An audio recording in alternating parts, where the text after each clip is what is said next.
चलिए बाबू ध्यान से देखिए, यहाँ पे प्लाई बोर्ड पे ध्यान से देखिएगा। यहाँ क्वेश्चन क्या है, सिद्ध कीजिए कि दो सकेंद्री वृत्तों में बड़े वृत्त की जीवा जो छोटे वृत्त को स्पर्श करती है स्पर्श बिंदु पर समद्विभाजित होती है। पहले तो ये समझिए सकेंद्री वृत्त होते कैसे हैं। ध्यान से देखिए बाबू, सकेंद्री वृत्त होते कैसे हैं। देखिए हमने यहाँ एक केंद्र ले लिया, एक ही केंद्र से कई वृत्त बना दिया, 1 2 और भी 3 वृत्त बना दिए। जैसे हम क्या हुआ कि एक केंद्र ले लिए, अब प्रकार को बढ़ाकर एक वृत्त खींच दिए, फिर प्रकार को बढ़ाकर एक वृत्त, फिर प्रकार को बढ़ाकर एक वृत्त खींच दिए। तो ऐसे वृत्तों को सकेंद्री वृत्त कहा जाता है। नाम से ही देखिए, स माने सभी का, स माने सगरी का, केंद्र माने केंद्रीय, सगरी का केंद्र एक ही हो। स माने सगरी का, स माने सगरी का केंद्र एक ही हो। सकेंद्री का मतलब यहां ध्यान से समझिएगा, सकेंद्री। देखिए स माने सगरी का, केंद्र माने सगरी का केंद्र एक ही हो, मतलब इन तीनों वृत्तों का केंद्र एक ही है, तो ये सकेंद्री वृत्त होंगे। बात समझ में आ रही है? तो इसको हम मिटा रहे हैं। अब ध्यान से देखिएगा बाबू, प्लाई बोर्ड पे ध्यान से देखिए, एकदम आराम से देखेंगे, कोई तेजी नहीं है। यहाँ आराम से देखेंगे, समझेंगे। अगर जो आपको वीडियो और स्लो करना हो तो यूट्यूब पर ऑप्शन देता है स्लो और धीमा करने का। अगर जो धीमे से देखना हो तो धीमे से देखिए, तेज से देखना हो तो वीडियो तेज से देखिए, यूट्यूब में ऑप्शन देता है। देखिए हम यहाँ दो सकेंद्री वृत्त बनाएंगे। तो देखिए एक सकेंद्री वृत्त ए हो गया और एक वृत्त ए हो गया। ध्यान से देखिएगा। अब क्या कर रहा है, बड़े वृत्त की जीवा जो छोटे वृत्त को स्पर्श करती है, ये बड़े वृत्त की जीवा है जो छोटे वृत्त को क्या कर रही है, स्पर्श कर रही है। स्पर्श बिंदु पर समद्विभाजित होती है। तो यहाँ ये स्पर्श बिंदु है, इस पर समद्विभाजित होती है। अब देखिए यहाँ देखिए, जो बड़े वृत्त की जीवा होगी वो छोटे वृत्त को एक ही बिंदु पर ना स्पर्श करेगी। आप स्पर्श रेखा को जानते ही हैं। स्पर्श रेखा क्या होती है, स्पर्श रेखा वृत्त के परिधि को एक ही बिंदु पर स्पर्श करती है। तो देखिए इस वृत्त की परिधि को एक बिंदु पर स्पर्श किया है।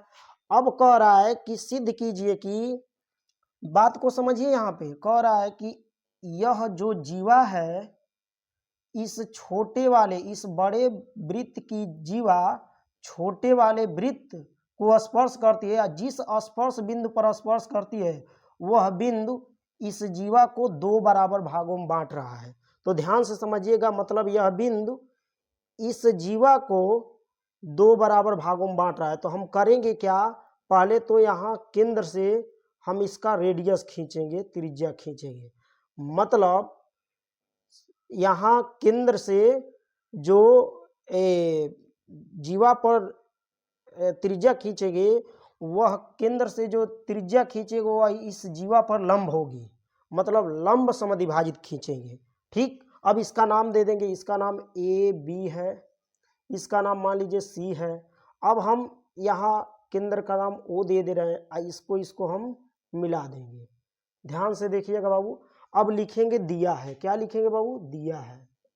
दिया है, क्या क्या दिया है, ध्यान से देखिए क्या दिया है, दो स्पर्श वृत्त नहीं, दो सकेंद्री वृत्त दिया है, दो सकेंद्री वृत्त, दो सकेंद्रीय वृत्त, दो सकेंद्री वृत्त और छोटे वृत्त, छोटे वृत्त को बड़े वृत्त की जीवा स्पर्श करती है, स्पर्श करती है। ठीक, समझ में आ रहा है? अब करेंगे क्या, यहां कामा लगा देंगे। अब देखिए सिद्ध करना है, सिद्ध, देखिए देखिए यहां सिद्ध करना है। क्या सिद्ध करना है बाबू, ध्यान से देखिए, यह इसके बराबर होना चाहिए, मतलब AC CB के बराबर होना चाहिए, तभी ना यह बिंदु इसको दो बराबर भागों में बांटेगा। थोड़ा देखिएगा, यहाँ कॉन्सेप्ट समझिएगा। मान लीजिए ये 10 सेमी की रेखा है, ठीक, 10 सेमी की AB, यहाँ पर कोई बिंदु C है, इस AB रेखा को बिंदु C दो बराबर भागों में समद्विभाजित करता है, दो बराबर भागों में बांट रहा है। तो आप करेंगे क्या, तो जब ये C बिंदु इस AB रेखा को दो बराबर भागों में बांट रहा है तो इधर 5 हो जाएगा, इधर 5 हो जाएगा, अर्थात AC बराबर CB होगा। यही तो होगा। सेम वही यहाँ सिद्ध करना है। देखिए, जब यह बिंदु इस AB जीवा को दो बराबर भागों में बांट रहा है, मतलब समद्विभाजित कर रहा है, यदि हम AC बराबर CB सिद्ध कर दें तो पता चल जाएगा कि C बिंदु इस AB जीवा को दो बराबर भागों में बांट रहा है। तो देखिए, ध्यान से देखिए, अब हम करेंगे क्या, अब देखिए ध्यान से, सिद्ध करना है AC बराबर CB, AC बराबर CB, AC बराबर CB, मतलब जीवा पर डाला गया लंब केंद्र से, केंद्र, इसको ऐसे भी लिख सकते हैं, केंद्र से, नहीं है इसको रहने दीजिए, बस इतना ही लिखिए, काफी है, यही सिद्ध करना है, इतना ही लिखिए। अब देखिए, उपपथ, उपपथ, उपपथ का मतलब हुआ प्रमाण, उपपथ का मतलब क्या हुआ बाबू, प्रमाण। अब देखेंगे यहाँ दो त्रिभुज बन रहा है, एक त्रिभुज बन रहा है OCA और OCB। अगर जो हम दोनों त्रिभुजों को सर्वांगसम सिद्ध कर दें, सर्वांगसम का मतलब समझिएगा, यहाँ सर्वांगसम का मतलब क्या हुआ, सर्वांगसम, सर्वांगसम का मतलब क्या हुआ, देखिए यदि दो त्रिभुज हों और दोनों आकार में भी समान हो, मतलब रूप में भी समान हो, और दोनों त्रिभुजों की भुजाएं भी समान हो, यदि यह 3 सेमी है तो ये भी भुजा 3 सेमी होना चाहिए, यह 4 सेमी है तो ये भी भुजा 4 सेमी होनी चाहिए, यह 2 सेमी है तो ये भी भुजा 2 सेमी होनी चाहिए, मतलब तीनों भुजाएं, इसकी तीनों भुजाएं इसके तीनों भुजाओं के बराबर है और रूपों में भी समान है, तो ये सर्वांगसम आकृति होगी। क्षेत्रफल भी बराबर हो, ये भी कह सकते हैं। तो ये दोनों आकृतियां क्या होंगी, सर्वांगसम। और सर्वांगसम का चिन्ह कैसा होता है, त्रिभुज, पहला त्रिभुज सर्वांगसम, दूसरा त्रिभुज, ऐसे कर सकते हैं। लेकिन वही समरूप अलग है, यहाँ समरूप थोड़ा देख लीजिए, समरूप देखिए, ये भी एक त्रिभुज है, ये भी एक त्रिभुज है। अब देखिए, ये दोनों त्रिभुज समरूप हैं, क्योंकि सम माने समान हो, रूप माने रूपों में, दोनों रूपों में समान है, लेकिन इनकी भुजाएं बराबर नहीं है। देखिए, ये छोटा है तो ये बड़ा है, लेकिन यहाँ देखिए, यहाँ पे दोनों भुजाएं भी, इन दोनों त्रिभुज की भुजाएं भी बराबर हैं और दोनों त्रिभुज एक रूप का है, इसलिए यहाँ सर्वांगसम होगा। लेकिन यहाँ केवल समरूप होगा, सर्वांगसम नहीं होगा, क्योंकि दोनों त्रिभुज की भुजाएं बराबर नहीं है। अब देखिए बाबू, अब करेंगे क्या, हम ध्यान से देखिएगा, आप लिख सकते हैं, इसके लिए क्या लिख सकते हैं, हर एक सर्वांगसम आकृतियां समरूप हो सकती हैं, मतलब समरूप हो सकती हैं, कोई भी सर्वांगसम आकृति समरूप हो सकती है, लेकिन समरूप आकृतियां सर्वांगसम नहीं हो सकती हैं। ये दोनों समरूप आकृतियां सर्वांगसम नहीं हो सकती हैं, लेकिन सर्वांगसम आकृतियां समरूप हो सकती हैं। ऐसा हो सकता है, देखिए रूप में समान नहीं है तो सर्वांगसम समरूप हो सकता है, लेकिन समरूप सर्वांगसम नहीं हो सकता है, इसके लिए ऐसा चिन्ह लगाया जाता है। अब देखिए, कंसेप्ट क्लियर हो गया। अब देखिए, देखिए ध्यान से, त्रिभुज OCA में तथा त्रिभुज OCB में, त्रिभुज OCA तथा त्रिभुज OCA तथा त्रिभुज OCB में, OCB में यहाँ एक चीज और लिख सकते हैं सिद्ध करने के लिए कि बड़े वृत्त की जीवा को छोटे वृत्त की जो त्रिज्या है, त्रिज्या जहाँ पे लंब पड़ी है इस बिंदु से, यह बिंदु, यह वाला जो बिंदु C दिखाई दे रहा है, बड़े वाले वृत्त की जीवा को दो बराबर भागों में बांट रहा है, चाहे समद्विभाजित कर रहा है, दोनों बात एक ही है, चाहे ऐसे लिख सकते हैं। तो त्रिभुज OCA तथा त्रिभुज OCB में देखिए, यह वृत्त की त्रिज्या है, तो त्रिज्या हर जगह बराबर होती है, तो इस त्रिभुज की भी यही भुजा है और इस त्रिभुज की भी यही भुजा है, मतलब दोनों त्रिभुजों के लिए यही भुजा है। तो लिख सकते हैं OC दोनों में उभयनिष्ठ है, उभयनिष्ठ है। बात समझ में आ रही है? 3 बातें सिद्ध कीजिए, कम से कम 3 बातें सिद्ध कर देंगे तो वो सर्वांग सम हो जाएगा। कम से कम, अधिक से अधिक आप कितना हो सिद्ध कर सकते हैं बातें? 3 बातें कंपलसरी है। आप चाहें तो 4, 5, 6 कितना हो बराबर कर सकते हैं, लेकिन 3 बातें प्रूफ करनी ही चाहिए। अब देखिए दूसरी बात देखिए।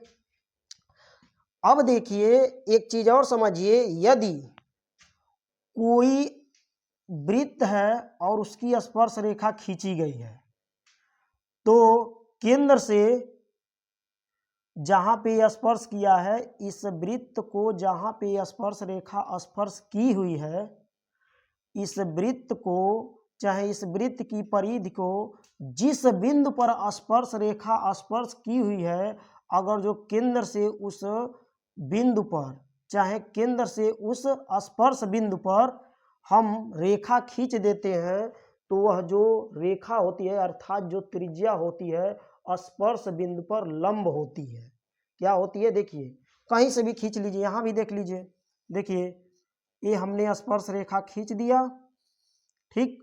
अब केंद्र से इस स्पर्श बिंदु पर जहां पर ये स्पर्श रेखा इस वृत्त की परिधि को स्पर्श किया है, अगर हम केंद्र से उस स्पर्श बिंदु पर जिस बिंदु पर यह स्पर्श रेखा वृत्त को स्पर्श की है, उस पर अगर जो हम यहाँ पे ये रेखा खींच दे रहे हैं, मतलब त्रिज्या खींच दे रहे हैं, तो यह जो त्रिज्या है इस स्पर्श रेखा पर लंब होती है, अर्थात इसका हम लंब समद्विभाजित खींचे हैं, ठीक।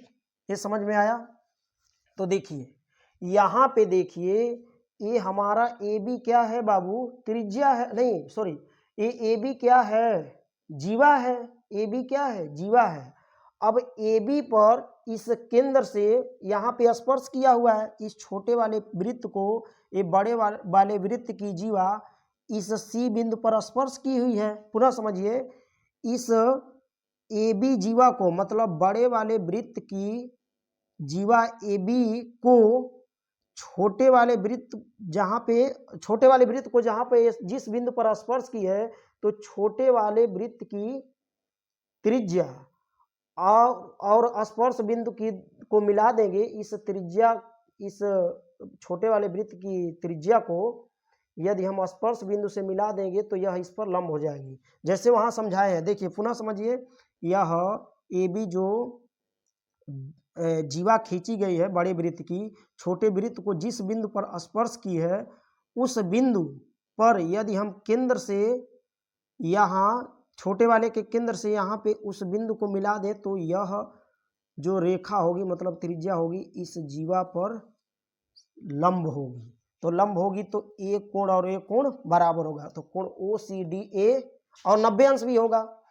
कोण ओ सी ए बराबर कोण ओ सी ए बराबर कोण ओ सी बी, कोण ओ सी बी बराबर 90 अंश। क्यों? क्योंकि ओ सी लंब है ए बी पर। क्यों? क्योंकि ओ सी लंब है ए बी पर, ठीक। ओ सी लंब है, देखिए बाबू ओ सी लंब है ए बी पर। इतनी बातें समझ में आई, 2 बातें सिद्ध हो गई। तीसरी बात क्या कर सकते हैं बाबू, यह कोण बराबर इस कोण के, तो कोण ए ओ सी बराबर कोण बी ओ सी, कोण ए ओ सी बराबर कोण बी ओ सी। 3 बातें सिद्ध हो गई, 1 2 3 और भी सिद्ध कर सकते हैं। ओ ए बराबर, जब यह कोण दोनों बराबर है और यह दोनों कोण बराबर है, तो यह भुजा इस भुजा के बराबर होगा। ओ ए बराबर ओ बी, ओ ए बराबर ओ बी। अब जब इतनी बातें सिद्ध हो गई, तो यह दोनों त्रिभुज क्या हो जाएंगे? सर्वांगसम हो जाएंगे। ये दोनों त्रिभुज क्या हो जाएंगे? सर्वांगसम। तो त्रिभुज ओ सी ए सर्वांगसम, त्रिभुज ओ सी बी, त्रिभुज ओ सी बी जब ये सर्वांगसम हो जाएंगे, तो देखिए थोड़ा जगह न होने की वजह से हमने इधर लिख दिया है, पार्ट में बांट के लिख दिया है, यहाँ समझ लीजिएगा आप लोग। अब देखिए, जब ये दोनों त्रिभुज सर्वांगसम सिद्ध हो गए, तो यह इस त्रिभुज की यह भुजा इस त्रिभुज के इस भुजा के बराबर होगा, यानी AC बराबर CB होगा। समझ रहे हैं ना? तो लिख सकते हैं ए सी बराबर सी बी, ठीक। अब लिख सकते हैं प्रूव्ड, यही सिद्ध करना था, ठीक।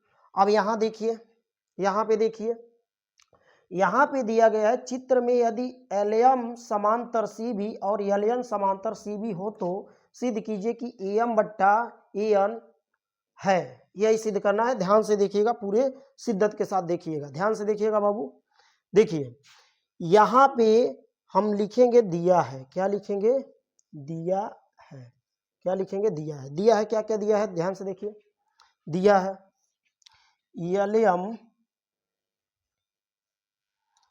एलएम समांतर सी बी तथा एलएन समांतर, ये समांतर का चिन्ह है, इसको समांतर पढ़ा जाता है। ऐसे रहेगा तो बराबर, ऐसे रहेगा तो समांतर, सी डी, ठीक। ये दिया हुआ है, सिद्ध करना है। देखिए एम बट्टा बी एम, एम बट्टा बी एम, एम बट्टा बी एम बराबर एन बट्टा डी एन, एन बट्टा डी एन। ध्यान से देखिएगा बाबू, यहाँ देखिए, यहाँ देखिए एक त्रिभुज ए बी सी है, उसके अंदर एक त्रिभुज है ए एम एल। तो हम किस में चलेंगे, इस त्रिभुज में और इस त्रिभुज, इस बड़े वाले त्रिभुज में, इस छोटे वाले त्रिभुज में। ध्यान से देखिएगा, ए बी सी सर्वांग नहीं समरूप होगा ए एम एल के, मतलब यह त्रिभुज इस बड़े वाले त्रिभुज के समरूप होगा। तो देखिए उपपथ, उपपथ, उपपथ, ध्यान से देखिए, उपपथि में त्रिभुज ए बी सी, त्रिभुज ए बी सी तथा त्रिभुज ए एम एल में, त्रिभुज ए एम एल में। अब देखिए थेल्स प्रमेय से, थेल्स प्रमेय से, थेल्स प्रमेय से, अब देखिए एम बट्टा एम बी, यहाँ उप प्रमेय भी कह सकते हैं, उप प्रमेय, यहाँ उप प्रमेय कह दीजिए, ठीक ना, उप प्रमेय से, उप प्रमेय से, क्योंकि थेल्स प्रमेय, थेल्स उप्रमेय से, देखिएगा एम बट्टा एम बी, एम बट्टा एम बी, चाहे बी एम कहिए। थेल्स प्रमेय क्या कहता है, इस भुजा का संबंध इस भुजा से, इस भुजा का संबंध इस भुजा से, यानी एम बट्टा एम बी, एम बट्टा एम बी। जैसे एम संबंध है एम बी बी एम, तो संबंध को यानी रेशियो को एम बट्टा बी एम लिख सकते हैं, एम बट्टा बी एम। देखिए तो एम बट्टा बी एम बराबर एल बट्टा सी एल, चाहे हाँ एल बट, इसको एल बट्टा सी एल कहिए, चाहे एल बट्टा एल सी कहिए, एल बट्टा सी एल, समीकरण नंबर 1।